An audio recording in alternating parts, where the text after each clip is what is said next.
Bienvenidos con un nuevo programa de Conquistando Sueños. Y hablando de sueños, hoy tenemos a un personaje muy especial, porque está conquistando el sueño de hacer de su país un país mejor. Bienvenido, Fabio Quetlas.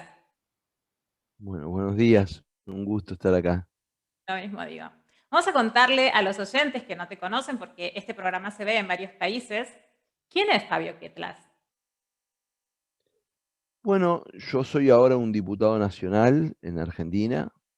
Ejerzo la representación por la Alianza Política Juntos por el Cambio, por la provincia de Buenos Aires. Pero eso es un momento, digamos. En realidad, a lo largo de mi vida, esta es una anécdota, para decirlo, la condición de diputado. Soy un ciudadano argentino que siempre estuvo interesado por los asuntos sociales y políticos desde muy joven. Me acerqué a ellos de la manera más recurrente que la hacen los adolescentes, que es leyendo libros de historia, metiéndote en las conversaciones con adultos. E ingresé a la militancia política a los 17 años, en el momento en que emergía como figura pública Alfonsín. Me sentí convocado por ese mensaje, porque era un mensaje esperanzador para la Argentina. Y bueno, desarrollé mi formación profesional en la escuela y en la universidad pública. Me recibí de abogado, tuve la oportunidad de ir a estudiar a España y a Italia. Volví y desarrollé una carrera en un área que cuando yo empecé a trabajar estaba un poco virgen en Argentina, que es la cuestión de la gestión de ciudades y el desarrollo local. Me especialicé en eso. Tengo una carrera profesional y académica y en los últimos 3 años soy diputado nacional. Bien, qué trayectoria. A mí me llama la atención que una persona, un estadista, una persona culta y sabiendo lo descreída que está hoy en día la política, y no solamente estamos hablando de la Argentina, sino del mundo en general, que muchos asocian a la política como un rubro un tanto corrupto, ¿no? Alguien como vos, que yo tengo la suerte de conocerte hace años y una de las cosas que más me gustan es la honestidad que tenés, se anime a dar el paso y meterse en la política. ¿Cómo fue? ¿Qué No, te motivó? yo siempre me sentí adentro de distinta manera, siempre me sentí adentro de los asuntos públicos.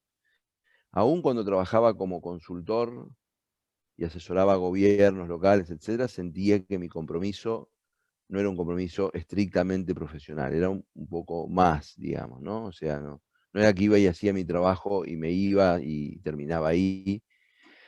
Entonces siempre sentí que era parte de la política, aunque no estuviera en las listas políticas o no estuviera en la competencia política. O sea, nunca sentí que yo di un paso hacia la política, siempre me sentí parte de un proceso político. Lo que sí, hay un momento que a mí me gustaría que quizás para el público que no es argentino, que es un momento traumático en la vida social y política de la Argentina y en la vida de los argentinos y en mi vida también personal, que fue la crisis del 2001 y el 2002, ¿no? Porque Inolvidable. Vamos a recordarle a los que no son de Argentina, no tienen tan presente qué fue esa crisis. ¿Le haces un breve resumen, Fabio? sí, rápidamente en un renglón, Argentina tenía un régimen monetario de relación de su moneda con el dólar, que se llamaba un régimen de convertibilidad, donde un peso era un dólar. Venía desde el año 98 en una larga recesión y tenía un problema para afrontar el pago de su deuda pública. Había una crisis de confianza generalizada de la población empezó a retirar los depósitos del sistema bancario y el gobierno toma la decisión de lo que se llamó y mundialmente famoso como el El corralito. corralito, sí. Bueno, y eso produjo un estupor en la vida social, la gente salió a las calles a manifestarse, se desató una represión, el gobierno cayó, se rompió el régimen de convertibilidad, o sea, el gobierno derogó la ley de la convertibilidad y Argentina en un día devaluó el 300%. O sea, Ni más ni menos, sí. y en ese sentido, bueno, por supuesto los salarios cayeron profundamente y hubo 6 o 7 trimestres de una profundísima recesión. Eso es todo estadístico, digamos, pero en la vida real que yo llegaba a mi casa de trabajar a la noche y veía gente revolviendo la basura, como no había visto yo en la ciudad de Buenos Aires antes en mi vida. Entonces, y un montón de cosas de esa naturaleza muy, muy choqueantes. Como derivación, digamos, de la crisis del 2001 y del 2002, esto quería decir, volviendo a la pregunta original, Sí. como derivación de esa crisis, yo me acerqué más intensamente a los dirigentes políticos de mi partido, de la Unión Cívica Radical, y muy concretamente, a partir del año 2008-2009, a Ernesto Sanz. Cuando Entonces decís te era un acercás parte es de que su... buscas aportar para poder ayudar al país, ¿verdad? Sí, se supone que yo tenía un conocimiento específico en un tema que en ese momento aparte estaba no solo en Argentina, sino en el resto del continente, moda, que era el tema del desarrollo local. Y entonces todos los dirigentes de algún nivel querían poder decir algo en términos de cómo promover el desarrollo local. Se supone ahí que lo que yo sabía era útil para ellos, para su propuesta política y por supuesto para el país, ¿no? Entonces me hice bastante amigo, para decirlo de una manera. O sea, más allá de que mi relación era una relación con una distancia entre un dirigente de primer nivel nacional y en ese momento, 15 años atrás, un joven profesional, me hice bastante amigo y por supuesto esas relaciones tejen redes, uno lo recomienda a otro, otro lo recomienda a otro, y ir a una convención a dar una charla preparatoria de un tema o escribir un documento. Y empezó a aumentar mi nivel de visibilidad partidaria y de exposición pública y de reconocimiento también, digamos, ¿no? De parte de mis De tus pares. correligionarios y de... Claro. Eso hizo que pareciera bastante natural cuando en el 2017, en la conformación de las listas de Cambiemos, me hayan convocado, me hayan dicho, queremos que vos seas candidato a diputado nacional. Claro, porque representabas No una hice... imagen distinta, ¿no? Al político tradicional. En un momento que la Argentina estaba muy Sí, desgastada, que sigue estando, ¿no? Porque está esa imagen del charlatán que solamente habla para conseguir el voto y una vez que llega al poder hace lo que se le antoja, la mayoría de las veces hasta opuesto de lo que pregonó. Y de repente apareces vos demostrando que tenés bases sólidas, que sos una persona de principios, porque yo lo que rescato de lo que contás es que se te reconoció, no por amiguismo, sino se te reconoció, te hiciste conocido por tu capacidad, ¿no? Por esto de saber de lo que hablas y por hacer las cosas de forma coherente. Algo que para mí es fundamental. Y países, por ejemplo, como Alemania, donde yo viví más de una década, los oyentes ya lo saben, se tiene muy en cuenta. Las palabras no se les presta tanto atención, sino que se presta atención a lo que realmente esa persona es capaz de hacer, ¿no? Se suele decir que no importa lo que quiere, sino lo que puede hacer. Y en ese caso, en ese sentido, yo lo que veo en vos, lo que reconozco, es una capacidad impresionante como para poder aportar al país esa parte de la política que andamos rengos, que nos falta y que necesitamos que la sociedad apoye, que cuando hay alguien honesto como vos, que se anima a dar el paso y entrar en la política, no lo dejemos solo y lo acompañemos con el voto. Sí, Fabio. bueno, hay un aspecto ahí que es que la conversación pública en Argentina, como pasa en España lo mismo, en Estados Unidos lo mismo, en Brasil, está muy rota y entonces, y en general los asesores de los políticos le dicen decir cosas simples y tratar de ser empático y tratar de aproximarte y los políticos le hacen caso a esas recomendaciones y es la puerta de la frustración. Porque eso es la puerta de la frustración Bueno, yo creo, porque yo creo, perdón, yo creo firmemente en que la política tiene un rol pedagógico. Si no nos permite crecer como ciudadanos, si no nos permite comprender problemas complejos, si no nos permite dialogar con un sentido constructivo, si no nos permite oírnos, la política reproduce, después nos quejamos de la grieta, pero entonces la política reproduce las condiciones de la grieta. La única manera de que una sociedad crezca, el crecimiento tiene un costo, como el crecimiento personal tiene un costo, es un aprendizaje. El crecimiento nunca es gratuito. Las sociedades que crecen son sociedades que aprenden, y las sociedades que aprenden tienen que hacer el esfuerzo del aprendizaje. La política tiene que retomar ese sendero, tiene que abandonar la idea de simpatizar, de caer bien, tiene que abandonar definitivamente. Esa es una idea banal, porque se cae bien en la campaña y se traiciona en el gobierno.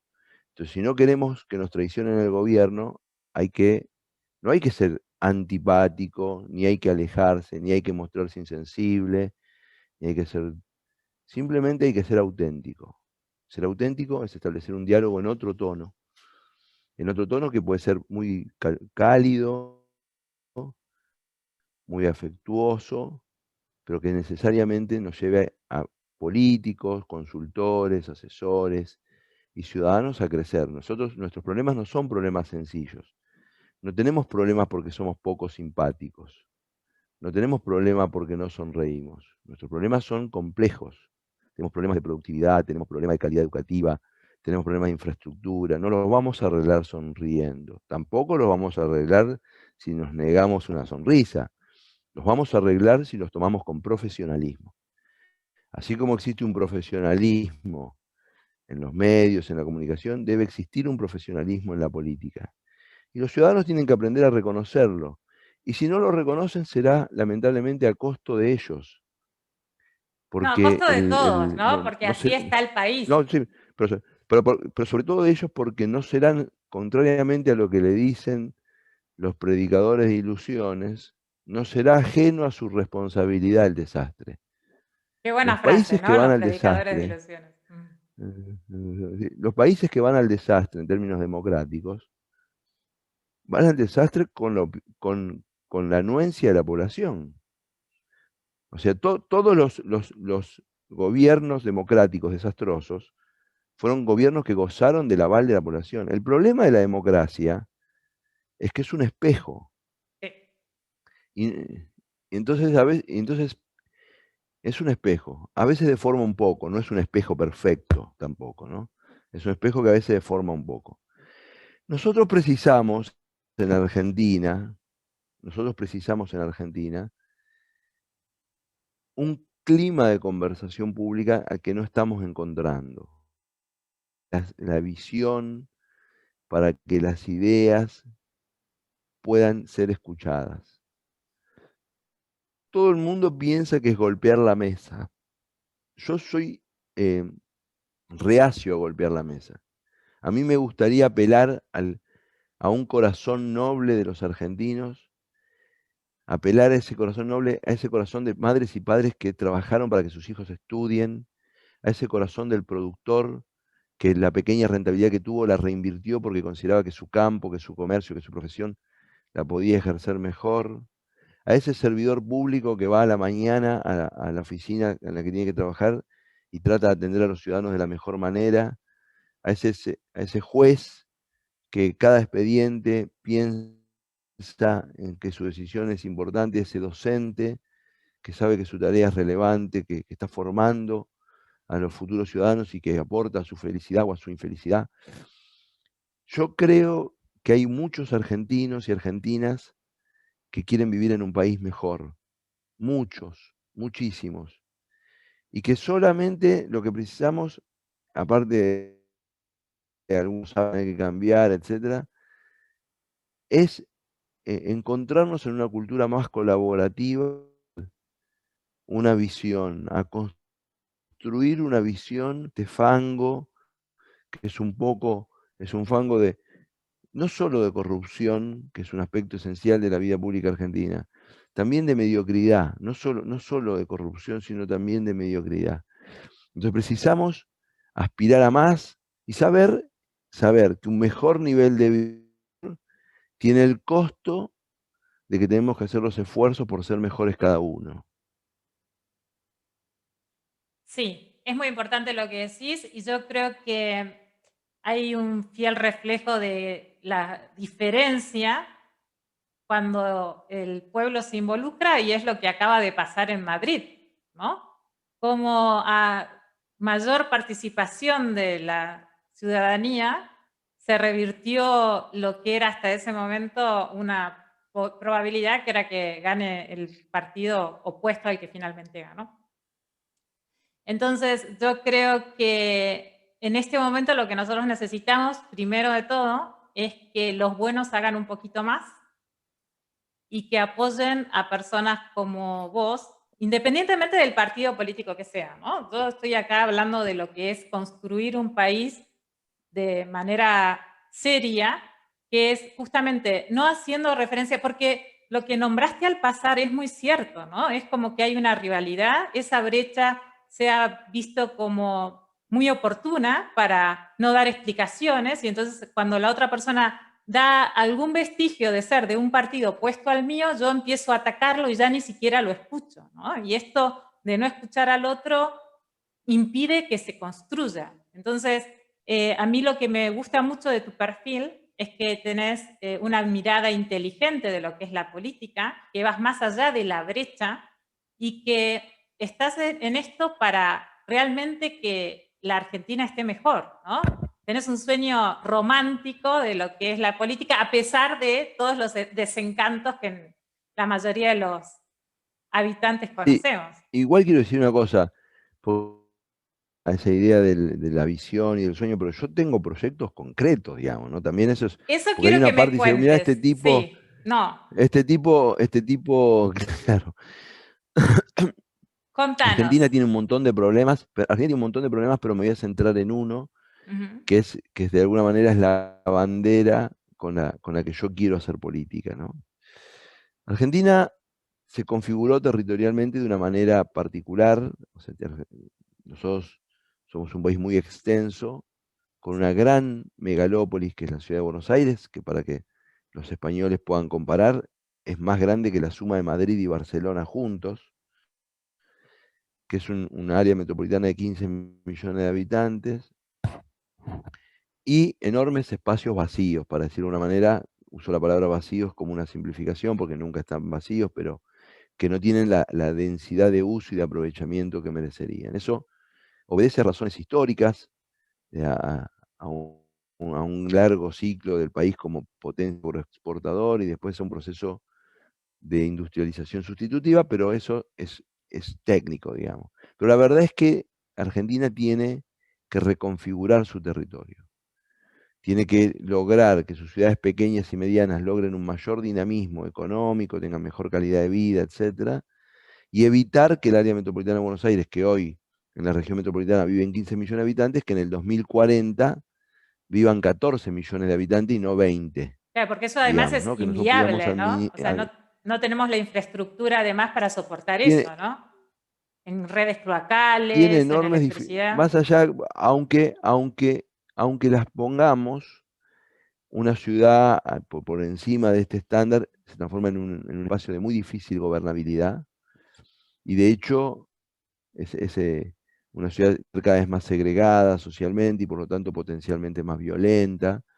Tiene una serie de dificultades ir hacia una megalópolis y sobre todo en países como los nuestros, que no tienen una situación de suficiencia económica como si mañana fuera que Hamburgo crece, la fiscalidad alemana y la fiscalidad de Hamburgo probablemente puedan enfrentar un montón de desafíos que la fiscalidad latinoamericana, argentina, Bueno, a ver, para los no que no pueden somos tan enfrentar. Y la entendidos verdad que en las estadísticas y en esto de lo que es la gestión de ciudades como es lo tuyo, me gustaría que de forma simple, que te entienda yo, que no estoy en el tema, me expliques cómo tenés pensado que se lleve a cabo esta redistribución de la población. ¿Cómo crees bueno, cuál es la política que vas a proponer en tu próximo mandato para lograr que esto suceda? hay dos, porque el territorio es como una epidermis, el territorio es como la piel, expresa cuestiones profundas. O sea, las cosas que se ven, que son evidentes en el territorio, obedecen a razones profundas. Digamos, si yo mañana libero de cargas fiscales a una provincia, es esa provincia, y lo primero que alguien ve son las inversiones, etcétera, pero por detrás de eso está la decisión fiscal. Entonces lo que quiero decir es, uno no opera por el territorio si no entiende las dinámicas territoriales. Argentina tiene como dos ventanas de oportunidad, una un poquito más grande que la otra, ahora la vamos a explicar, resignificar su territorio. Uno es el desarrollo de lo que se llama la bioeconomía. Vamos a explicarle a la gente lo que es la Ujú. bioeconomía.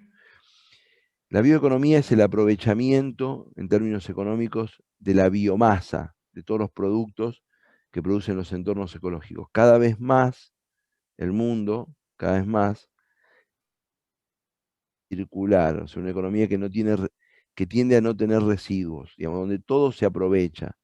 Eso tiene que ver con la idea de no usar materiales no renovables y de no usar nuestro planeta como un vertedero, sino de tener una lógica de sostenibilidad ambiental. Argentina, por un montón de motivos, uno parece una trivialidad, pero porque es un país también a lo largo, y eso le permite que haya distintas biomasas, ¿no? De distintos climas, etcétera. Argentina es un país que tiene un enorme potencial bioeconómico. Y eso está bastante demostrado en su capacidad de producción de alimentos o de productos de origen agropecuario, que es Sí, un es país algo que con mucho nadie entiende, protagonismo ¿no? mundial. Cómo un país tan rico como el nuestro está tan mal aprovechado, ¿no? Y otros países que no tienen recursos, sin embargo, son potencias, ¿no? ¿Crees Bueno, es que los crees que recursos la... naturales para transformar, Sí. No, te iba a preguntar, los sí. recursos naturales para transformarse en prosperidad económica precisan cruzarse con otros factores, con el conocimiento, con las infraestructuras, con la capacidad de receptividad de empresas, etcétera. Los recursos naturales por sí solos nos generan la prosperidad. La prosperidad es resultado, al final del camino, la economía son cuatro cosas muy sencillas, ¿no? Recursos, esfuerzo, talento e instituciones. Y la Uy, Argentina tiene, tiene los recursos, pero es muy débil en instituciones y exporta mucho talento porque producto de que no ha producido un entorno de receptividad de empresas, etcétera, muchos argentinos muy educados, muy talentosos se van. Entonces, la economía no funciona sin esfuerzo, sin talento y sin instituciones. O sea, los recursos son una de las patas de la mesa. La mesa tiene cuatro patas. Entonces, Argentina tiene la pata de los recursos, la tiene, pero tiene que mejorar las otras tres patas.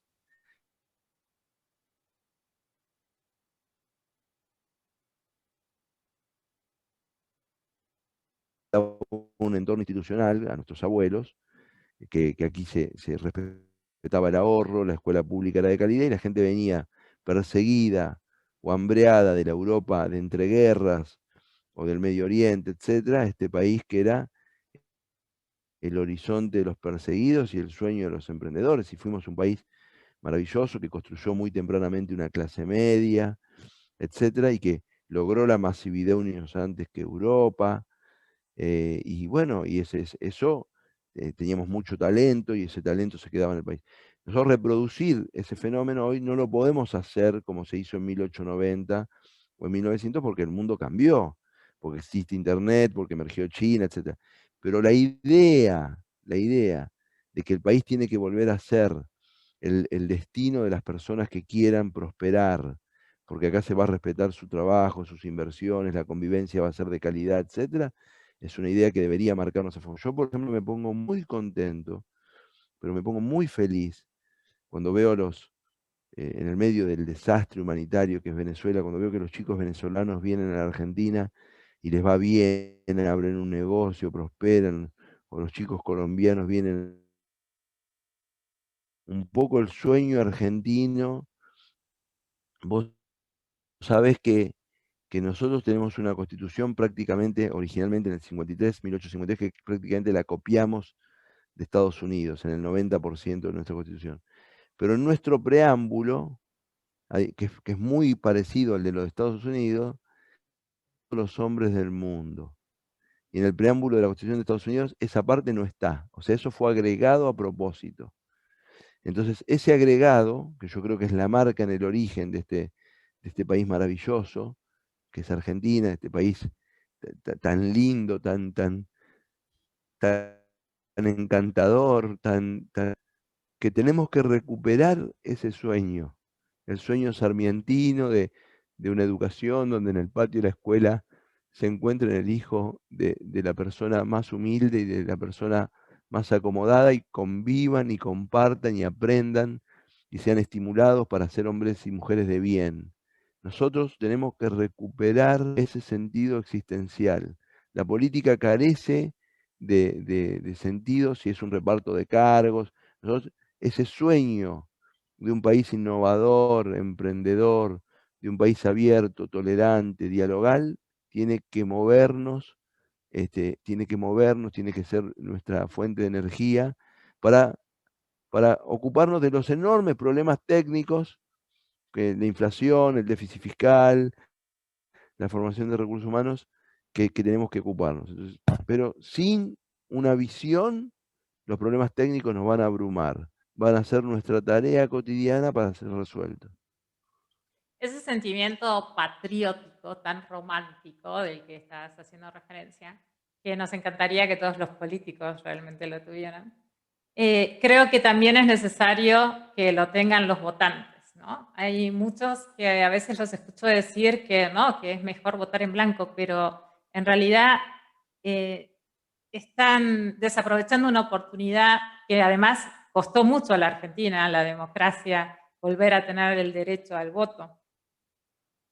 Y no hay que Es la única desaprovecharlo. oportunidad que tienen. Pero aparte, no es que están desaprovechando una oportunidad, no es que tienen otra. Yo voy a contar una experiencia familiar un poco dolorosa, pero lo cuento porque mi hija vive en Gran Bretaña porque lo ha elegido, siempre soñó vivir en Londres desde que era chica, cuando estudiaba inglés, etcétera. Bueno, mi hija es una mujer de 29 años y decidió vivir en Londres. Y vivió el momento, estuvo en tiempo real viviendo allí cuando ocurrió la votación del Brexit. Ujú. Y ella estaba a favor de que Gran Bretaña permanezca en la Unión Europea y bueno, y se puso un poco triste con el resultado porque sus amigos jóvenes habían votado a favor de la permanencia y sin embargo el resultado les había sido adverso y bueno, y hablábamos y dialogábamos y me decía, pero muchos no fueron a votar y entonces hay que convocar una segunda elección y bueno, sistemáticamente digo, no, Eva, es un tema delicado, el sistema institucional no puede, uy, me olvidé, llamar a una elección de vuelta, se lo tuvieron que tomar con seriedad, ¿viste? Bueno, en cualquier caso también hay que respetar el resultado de la mayoría social, ¿no? Si están a No, favor yo de... creo que no es... Espérate, y déjame que remate. Sí. Y mi hija insistía e insistía en que bueno, como fue como un error, y como que no, y que fue un error, y yo no creo que... Bueno, llegó la elección para elegir al primer ministro. Y hubo un candidato que dijo, no, yo voy a cumplir a rajatabla el Brexit, porque que fue La Boris decisión de Johnson. la mayoría, claro. Claro, y volvió a ganar. O sea, ¿qué demuestra esto? Que hay votar es importante, Sí. es un hecho que lo tenemos que tomar con responsabilidad, no con solemnidad.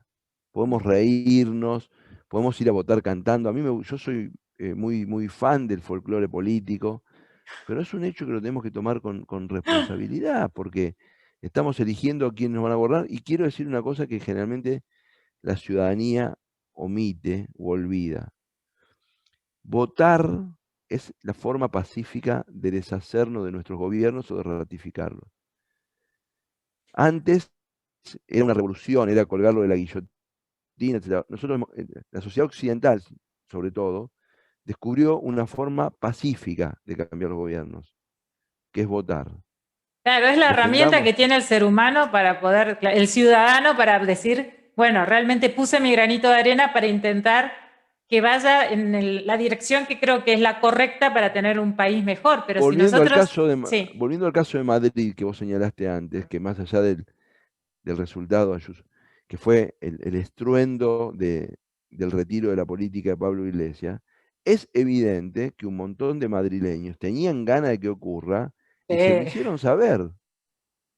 Se lo hicieron claro. saber. Le metieron la pedantería esa suficiencia, ese señalar con el dedo, esa posición moral to- totalmente absurda. A mí tengo un rechazo absoluto a esa idea de que todos los que estaban antes que yo se equivocaron y nosotros somos los iluminados que vamos a mostrar el camino al bien, sobre todo en una sociedad, que yo soy descendiente de catalanes, en una sociedad como la española, en una sociedad como la española, que en poco tiempo, entre los años 60, digamos, y la década hasta la crisis del 2008, produjo un vuelco de modernización, eh, tecnificación, desarrollo social, comunitario y democrático, a partir de la transición con el esfuerzo de un montón de españoles, que me parece totalmente absurdo que alguien que probablemente haya gozado mucho de los beneficios de esas conquistas, se ponga en una situación de señalar a la historia y mostrarse él como el único iluminado Sí, El que Salvador. Sí. puede. Sí, claro. Bueno, así les fue. Por suerte Por los españoles. suerte, sí, bueno, ahí hay una clara diferencia de qué sucede cuando el pueblo sí va a las urnas, ¿no? Porque hubo un récord de participación. La gente, Sí, y mientras que muchos estaban llamando a no votar.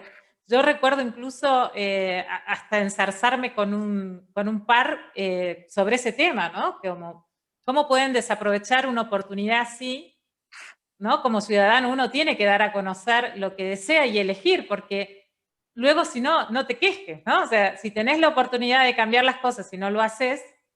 conocés la frase de Kennedy, ¿no? Kennedy tenía la frase, no se queje si no se queja. Claro, claro, claro, claro. Entonces, nosotros lo que tenemos que lograr es que el ciudadano común se dé cuenta que si todos participan, se puede lograr, y de forma concienciadamente, se pueden lograr cambios así como lo acaba de demostrar Madrid, ¿no? Pero tenemos que hacerlo Así es. con cabeza. Tenemos que decir, bueno, vamos a poner nuestro granito de arena y vamos a apostar a una persona que no es como el resto, porque vamos a ver, hoy hablamos del político argentino y en general, y lo asociamos con el charlatán, lo asociamos con esa persona que está en la política no para buscar el bien general, sino está buscando el beneficio propio. Y cuando de pronto aparece una persona que sí está buscando el beneficio del país, un enamorado de su patria, como es tu caso, y lo digo con conocimiento de causa porque te conozco desde los 18 años, cuando aparece alguien como vos, entonces es necesario que el resto de los argentinos honestos apoyemos a esa persona, ¿sí? Porque tenemos que marcar la diferencia de lo que es un político serio, independientemente del partido político que seas, porque yo te voy a decir que si yo fuese de los K, también te votaría, porque sos una persona capaz, que yo sé que si te voto vas a traer cambios positivos al país, y lo que yo quiero es un país que de algún día prospere. Yo quiero un país que sepa que mis nietos van a poder disfrutarlo, aunque no mis hijos, pero aunque sean mis nietos. Pero si no logramos cambios, si votamos más de lo mismo, y vamos a seguir teniendo más de lo mismo. Necesitamos apostar a personas como vos. Y por eso creo que es necesario que el resto de la gente te conozca, que sepan lo maravillosa persona que sos y ese humano, porque tal vez algunos se quedan con el estadista, ese hombre que ve los números, que se fija, que da a conocer, que se basa en lo que estudió y en saber de lo que habla, y no ven a esa persona humana maravillosa que sos, que estudió en colegios públicos, o sea, que sabe bien lo que es desde ser uno más de la sociedad, que llegó a donde está porque desde chico empezó a trabajar. Esa parte es la que nos hace falta conocer de Fabio Ketlas, ¿no? Esa parte humana que hace que Fabio no solamente vea los números, sino que solamente se base en los números para hacer mejor su gestión, pero que hay mucha humanidad, mucho corazón atrás de ese Fabio, ¿no? Yo no soy tan yo eso es una idea, yo soy más de las ideas que de los números. Lo que sí siempre digo que se necesita el presupuestario, el rigor del dato estadístico, etcétera, porque es una parte, cuando nosotros administramos, cuando nos toca administrar, administramos recursos, esto es obvio lo que voy a decir, que no son nuestros, ¿no? Y que tienen que producir la mayor tasa de satisfacción pública posible. O sea, cuando uno dice, bueno, tengo un peso público y lo voy a invertir en mejorar la iluminación de la ciudad, o lo voy a invertir en educación, o lo voy a invertir en salud, o lo que fuere. Nosotros tenemos que producir el mejor resultado posible, porque en Argentina, entre otras cosas, quizás también lo quiero señalar porque mucha gente no lo sabe, la presión fiscal del Estado sobre los contribuyentes es muy alta, y el nivel de insatisfacción de los contribuyentes argentinos con el Estado argentino es muy alta, porque y ahí hay una paradoja, porque en Europa está claro que la gente paga muchos impuestos, Sí. pero también está claro que la gente va a la sanidad y confía en una sanidad pública que es de calidad, o que no tiene que pagar seguridad privada, porque en general las ciudades europeas tienen un estándar de seguridad muy alto, y así sucesivamente, o tiene un sistema previsional que sabe que si trabaja unos cuantos años, cobrará una pensión que no le permitirá una vida de lujos, pero que tampoco le hará pasar necesidades, etc. En Argentina hay una presión fiscal muy alta, y cada vez más las personas tienen que pagar seguridad privada, mandar a sus hijos a escuelas privadas, o pagar a su vez un servicio de salud privado, porque, entre otras cosas, no es una rebeldía, porque están insatisfechos con las prestaciones públicas. Entonces eso está roto, y eso sí requiere de números, de mejorar los números, pero yo creo que antes de los números están las ideas, y como bien vos dijiste vos, y antes de las ideas están las emociones en torno de dónde queremos poner la energía.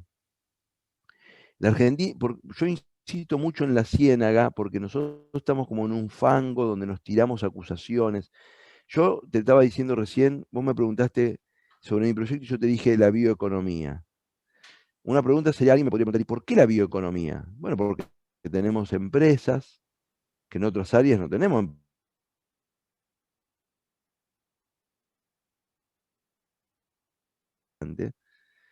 Quiero decirte, yo sé que el público europeo esto, pero el primer trigo resistente a sequía aprobado mundialmente, que es una semilla genéticamente modificada, es Argentina. Y va a permitir producir trigo en zonas que hoy no se produce trigo. Y va a permitir que el precio del trigo a mediano plazo baje, y haya trigo seguro y de calidad para un montón de gente. Y eso se produjo aquí en Rosario. Lo mismo que un montón de técnicas regenerativas del ambiente que se están produciendo en Argentina. O sea, Argentina tiene empresas, tiene conocimiento bioeconómico y tiene potencial bioeconómico en un montón de áreas, en áreas farmacéuticas, en áreas de producción agraria, en un montón de áreas. Entonces, bueno, esa es una bandera que hay que llevar adelante, porque lo podemos hacer. De hecho, lo estamos haciendo, y lo podríamos hacer mejor si tuviéramos, yo te dije, las cuatro patas, ¿no? Recursos, esfuerzo, talento, instituciones. Tenemos que tener, yo por ejemplo impulsé un proyecto de ley para crear una agencia nacional de regulación biotecnológica. ¿Por qué? Porque las prácticas biotecnológicas tienen riesgos. Entonces tiene que ver qué prácticas se aprueban, qué prácticas no se aprueban, cuáles son éticamente aceptables, cuáles no. Entonces no hay países en América Latina que tengan una agencia nacional de regulación biotecnológica. Queremos ser líderes en eso, y yo impulsé un proyecto de ley al respecto. ¿Tenemos la suficiente cantidad de profesionales? Bueno, estamos hablando con las universidades nacionales para estimular el talento biotecnológico. Tenemos, bueno, y así sucesivamente, o sea, tenemos los recursos, las instituciones, el talento, y por supuesto precisamos el esfuerzo. El esfuerzo es el esfuerzo de trabajadores, empresarios, el Estado, etcétera. Esfuerzos múltiples, un montón de esfuerzos. Colocar un producto en un mercado internacional requiere un esfuerzo. Es un talento comercial. Hacer que bajen los costos logísticos para ser competitivos requiere un esfuerzo. Producir cada vez mejor. Bueno, hay una cantidad de esfuerzos que tenemos que hacer. Y el otro área que nosotros precisamos desarrollar para reorganizar. ¿Te acordás que el verdadero sueño era que el país se reordene territorialmente? Claro, ¿Qué una pasa? redistribución, sí.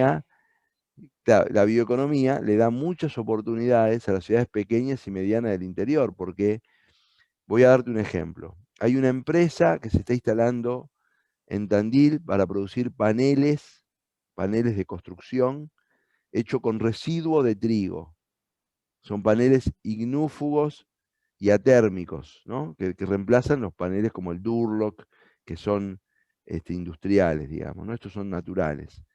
Para que la gente se ubique, la famosa ópera de Sydney, esa que es la famosa qué postal de belleza, Sydney sí, tan linda como está construida, sí. está hecha con paneles de residuo de trigo. Wow. O sea, es esa tecnología. Hay una empresa que está usando esa patente australiana, se está instalando en el medio de la cuenca triguera argentina, que es en Tandil, provincia de Buenos Aires, para aprovechar el residuo del trigo nuestro y hacer los paneles. Esos paneles, a su vez, como son atérmicos e ignúfugos, permitirían que las casas que se hagan con esos paneles consuman menos energía. O sea, estamos aprovechando algo que hoy tiramos, produciendo que las casas produzcan menos energía. Bueno, pero eso requiere ingenieros, biotecnología, ver si ese residuo de nuestro trigo es igual que el de Australia, no adaptarlo, no adaptarlo, etcétera, un montón de cosas. Ese tipo de esfuerzo, te doy esta muestra como botón, nosotros decimos el refrán, viste, que para muestra Sí, alcanza sí, un sí. botón. Esta muestra como botón lo tenemos que hacer con el residuo de la fruta en el Valle de Río Negro, con el residuo de la vid en Mendoza produciendo glicerina, lo tenemos que hacer con el residuo forestales produciendo chispa para que se puedan calefaccionar los europeos sin emitir dióxido de carbono al aire, etcétera. Y eso es todo trabajo, pero hacerlo significa una visión, después los números, ¿no? Y entonces ordenar la energía de un país hacia mejores condiciones de vida, de productividad, de sostenibilidad. No es una tarea de una persona, y ni siquiera es una tarea de un periodo presidencial. Es una visión que tiene que inspirar a una generación, sanarnos, dejar de discutir si la culpa la tuvo en Sí, de 1900. echar, de dejar de echar la culpa al otro, ¿no? Y asumir Claro, responsabilidades y decir, bueno, a ver, vamos a ver, mi parte, ¿cuál es? ¿Voy a seguir quejándome o voy a poner algo de mí para construir? Y esta es la propuesta que veo que estás haciendo, ¿no? De poner de nosotros para construir. Y así es. Y que, el otro, aparte, la otra económica, una es la bioeconomía y la otra es lo que se llaman los servicios basados en el conocimiento. China exporta ya hasta el día de hoy 8.000 millones de dólares en servicios basados en el conocimiento. ¿Por qué los exporta? Porque en términos relativos, nuestros profesionales del software, de la consultoría informática, los que hacen contaduría basado en sistemas, los diseñadores, etcétera, son relativamente baratos, porque en pesos traducidos, los salarios en euros o en dólares a pesos argentinos, son salarios relativamente buenos en la Argentina, pero baratos a escala internacional. Pero la Argentina tiene 5 unicornios, ¿no? América Latina tiene 10 unicornios, toda América Latina. Pensemos que la Argentina es un cuarto de Brasil. Y Argentina tiene la mitad de los unicornios de América Latina.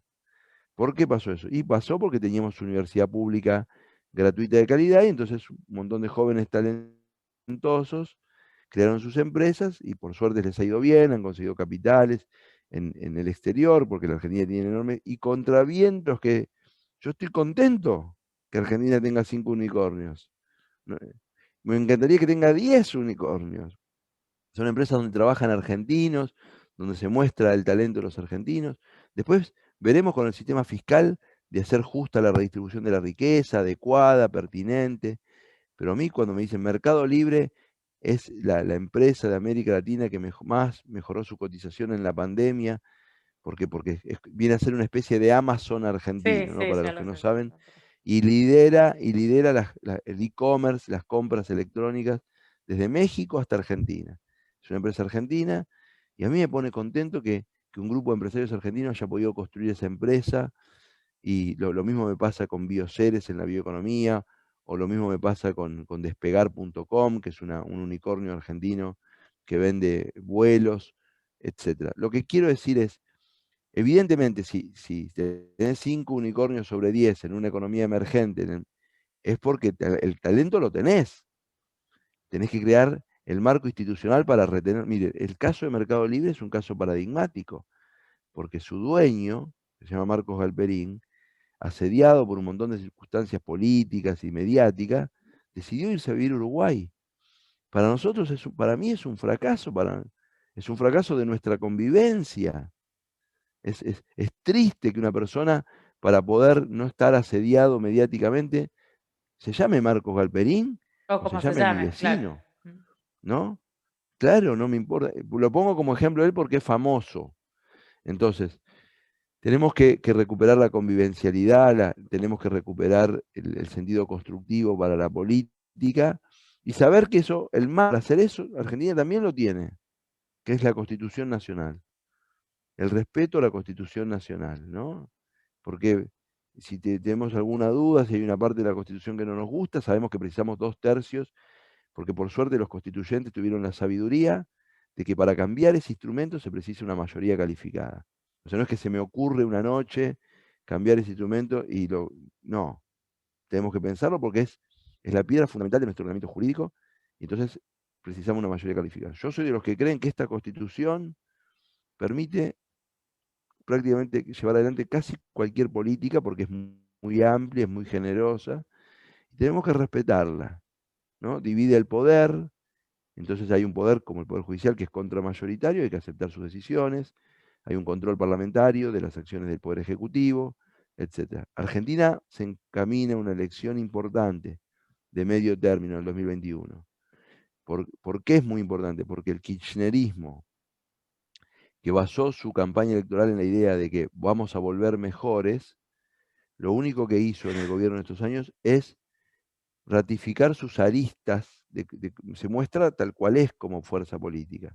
Entonces, la sociedad argentina ahora tiene su momento para evaluar si considera que manejó bien la pandemia, si considera que manejó mal la pandemia, etc. Es un momento donde nosotros tenemos que apelar a que los argentinos, el gobierno, que sea prudente, un juicio justo, un juicio enfocado, un juicio con datos. Yo Yo quiero tengo, ser uno de los que...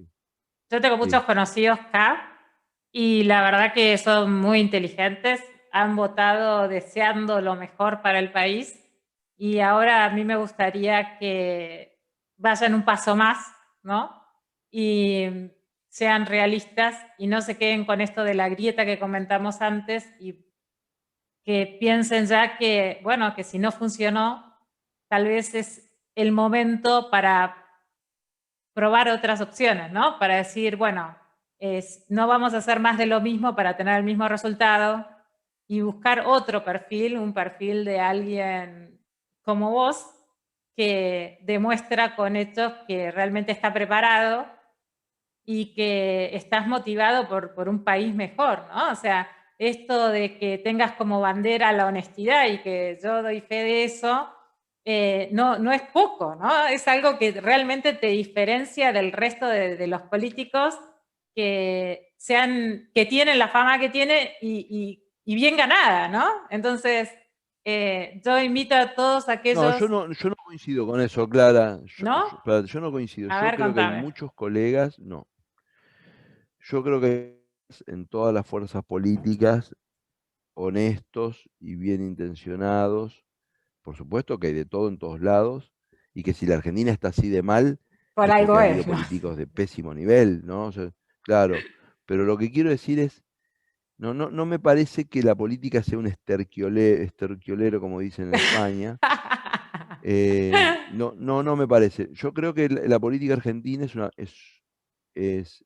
El problema más grave de la política argentina no es la corrupción, ¿No? sino la mediocridad. La mediocridad. O sea, hay una cosa... Yo siempre digo, la prueba de fuego es esta. Poner en un aula Sí. a un diputado, a un senador, darle una hoja en blanco y una virome y decir, anotame acá cómo bajarías la inflación. Te dejo una hora. Anotame acá cómo resolverías el déficit fiscal. Anotame acá cómo resolvería. Y ahí descubriríamos, ¿Quién es eso un... sería una prueba muy interesante. Yo no tengo respuesta a todos los problemas argentinos, pero en la Argentina han hecho carrera personas que dejarían en blanco todas esas preguntas. Y una cosa es que te hagan 10 preguntas y vos digas, mira, esto voy a tener que apoyarme en un asesor y en esto voy a tener que apoyarme en un asesor porque, pero esto pienso esto. Hay mucho, hay mucha vacuidad y le atribuye una enorme responsabilidad a la degradación de la conversación pública que hemos tenido por muchos factores, por nuestra cultura política, pero sobre todo acelerada con la mediatización, la idea de ser simpático como antagonista de ser profundo, de ser reflexivo. Y profundo y reflexivo. No necesariamente para ser simpático hay que decir lo que quiere escuchar el otro. Hay que invitar al otro a un pensamiento. Hay que invitarlo a que se mueva de su zona de confort. Uno debe hacerlo de la mejor manera, por supuesto, porque, porque agradando llegamos hasta acá. Sí, Para superar este estatus, aparte de agradar, vamos a tener que reflexionar. sí. Pensar en el país que realmente queremos y pensar lo que pasó en Alemania mismo o en todos los países que salieron adelante, ¿no? O sea, si vamos a seguir votando a personas que solamente dicen cosas lindas, pero que cuando llegan al poder pasa lo que pasa, como lo estamos viendo, vamos a seguir teniendo el país que tenemos y que encima va para peor. Eso es lo terrible, ¿no? Entonces, ya es hora de despertar, así como despertaron los madrileños, ir a votar de forma concienciadamente y por un cambio, ¿no? Esto ya vimos que no funciona. Bueno, veamos qué podemos hacer para que sí funcione. Fabio, contanos, ¿cuál es tu mayor logro del mandato que estás realizando en este momento? ¿De qué te sentís más orgulloso? Bueno, yo tuve algunas intervenciones en la Cámara que fueron muy reconocidas, una importante con la reforma previsional del kirchnerismo. Fui miembro informante de un proyecto de ley muy importante que es el de barrios populares, un proyecto de ley durante el gobierno del presidente Macri, en el que se creó un fondo para urbanizar las villas. Las villas son de la zona de Chabolas para el lenguaje español. Y fui miembro informante de esa ley, y lo digo con orgullo porque es una ley muy concebida, con mucha sensibilidad hacia un problema y ajeno a toda tentación facilista, sino que es una ley que tiene un sentido muy técnicamente bien concebida.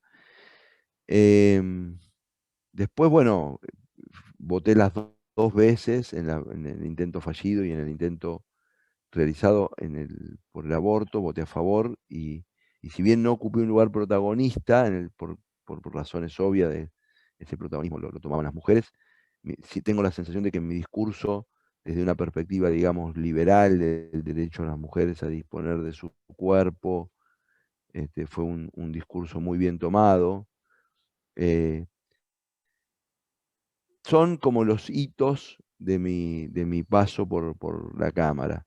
Después, por ejemplo, tengo se creó un impuesto extraordinario en el contexto de la pandemia que se llamaba aporte solidario extraordinario, y mi discurso contrario a la aplicación de ese impuesto fue muy bien recibido por los medios. Y digamos que a lo largo de estos 3 años y medio, mi presencia en los medios, sobre todo en los medios escritos, fue marcando una línea muy clara de defensa de un republicanismo social, pero con un tono corrido de la grieta. Yo estoy claramente parado en un lugar del espacio político, pero no he apelado hasta el día de hoy al insulto, ni a la descalificación, ni Ni he lo harás. abandonado, ni he abandonado la posibilidad de construir un diálogo constructivo con los sectores políticos que no son de mi espacio, en la medida de que se respete la Constitución y que cualquier propuesta que se haga sea con sentido constructivo, no para destruir a alguien, ni mucho menos. Claro, porque sos un enamorado de la Argentina, un patriota realmente con lo que estás haciendo. Yo misma no me hubiese animado a meterme en la política y sin embargo lo estás haciendo.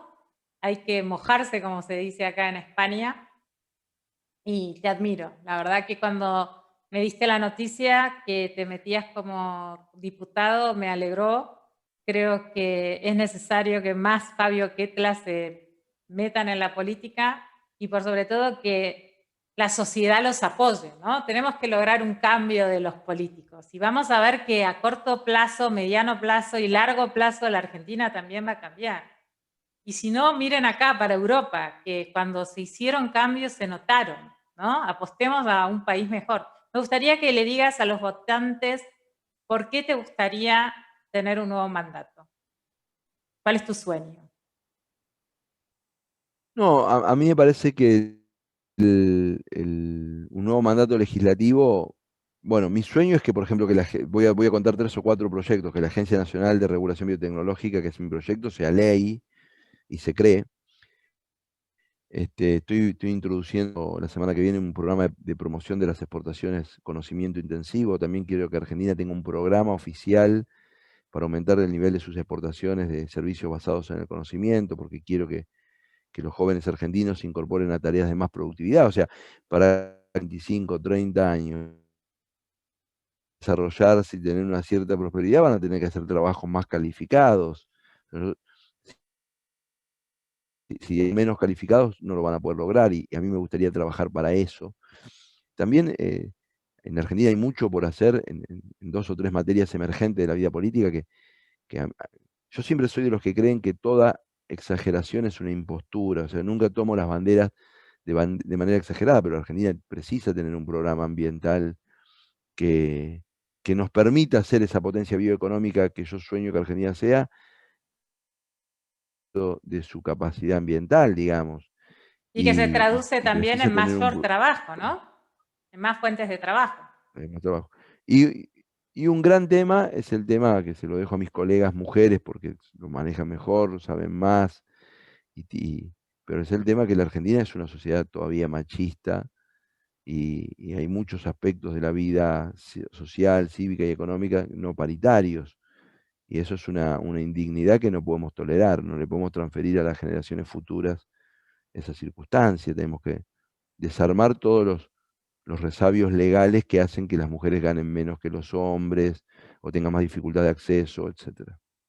¿Crees que hay políticas que se pueden implementar para que esto se revierta?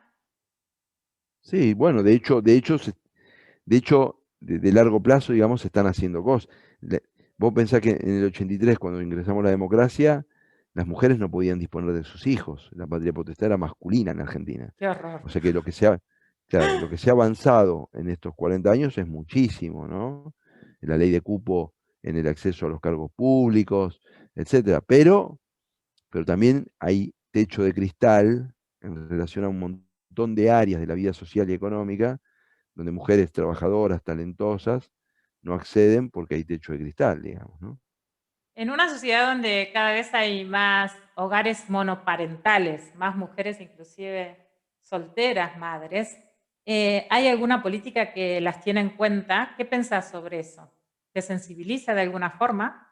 Yo soy hijo de una familia monoparental, o sea, mi padre abandonó a mi madre cuando mi madre estaba embarazada y me crié solo con mi madre, o sea que es una historia en primera persona, Wow, me crié solo wow. con mi madre, no tuve hermanos, una mamá ¿Fue un muy... hogar pudiente? O sea, ¿tenían No, dinero de sobra? no, Esto, no, ¿no? no, mi madre era obrera industrial, una madre muy contenedora, una familia muy contenedora, O sea, que sabés muy... lo que es pelearla para tener el pan en la mesa. Bueno, yo empecé a trabajar muy chico. A los 14 años fui cadete de una farmacia que mi casa era el fondo y la farmacia era el frente. Ajá, Y a los qué lindo. 17 años me transformé en uno de los oficios más lindos que yo tuve en mi vida, que fui canillita, durante 4 años. Pero O lo sea, yo hacías para ayudar a tu casa, ¿no? ¿Verdad? sí, Para... claro, los primeros años en la farmacia coincidieron casi prácticamente con el colegio secundario y los años de canillita coincidieron con la universidad. El, eh, no tengo un recuerdo amargo ni mucho menos. Yo tengo la sensación de que en el trabajo conocí gente que Sí, me pero estimuló, que me qué ayudó. importante que cuentes esta parte de tu historia, ¿no? Porque mucha gente que le cuesta llegar a fin de mes, muchas mujeres que son madres solteras y que no se sienten identificadas, que creen que no se las tiene en cuenta a la hora de pensar en políticas, ¿no? Saber que tiene alguien que lo representa, que lo vivió en primera persona y que de hecho hasta salió a trabajar siendo un adolescente para ayudar a que haya comida en la casa, es como un alivio, ¿no? De saber, bueno, voy a ser comprendida y también se va a pensar en mí a la hora de,